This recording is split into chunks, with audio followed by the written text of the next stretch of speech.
Qardaşım, dua etməkdə əsl budur ki, dua mütləq edilir. Nə mənada? Yəni, sən istədiyin vaxtı Allaha dua edə bilərsən. Buna nusus açıq aydın şəkildə dəlalət edir. Allah subhanahu və teala buyurur: وَقَالَ رَبُّكُمُ دُعُونِي أَسْتَجِبْ لَكُمْ.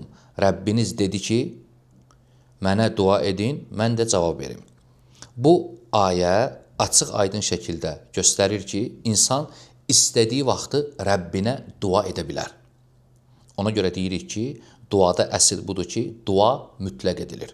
Lakin, nusus həmçinin dəlalət edir ki, bəzi yerlər var ki, o yerlərdə dua etmək daha güclüdür. Yəni, icabətin, duaya cavab verilməsinin səbəblərindəndir. Buna da nusus dəlalət edir. Ona görə müsəlman çalışmalıdır ki, o yerləri öyrənsin, oxusun və o yerləri dua edəndə seçsin ki, o yerlərdə dua etsin. Məsələn, azan-iqamə arası.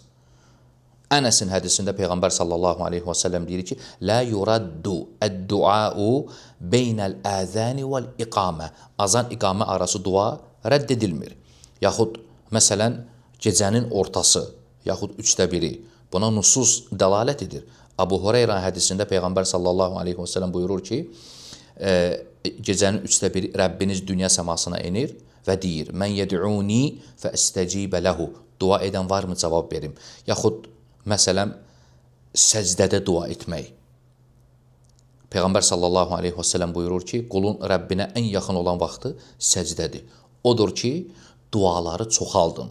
Yaxud, məsələn, cümə günü müəyyən bir saat var. Peyğəmbər sallallahu aleyhi və səlləm xəbər verib ki, cümə günü elə bir saat var ki, müsəlman o saatda dua edərsə, Allah subhanahu və teala cavab verər.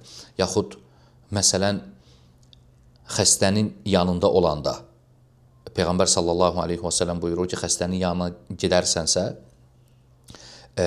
orada xeyir söyləyin, xeyir deyin. Niyə? Çünki فَإِنَّ الْمَلَائِكَةَ يُؤَمِّنُونَ عَلَى مَا تَقُولُونَ. Mələklər sizin dediyiniz şeyə əmin deyirlər. Əl-mühim, nusus dəlalət edir ki, bəzi yerlər var ki, o yerlərdə dua etmək daha güclüdür.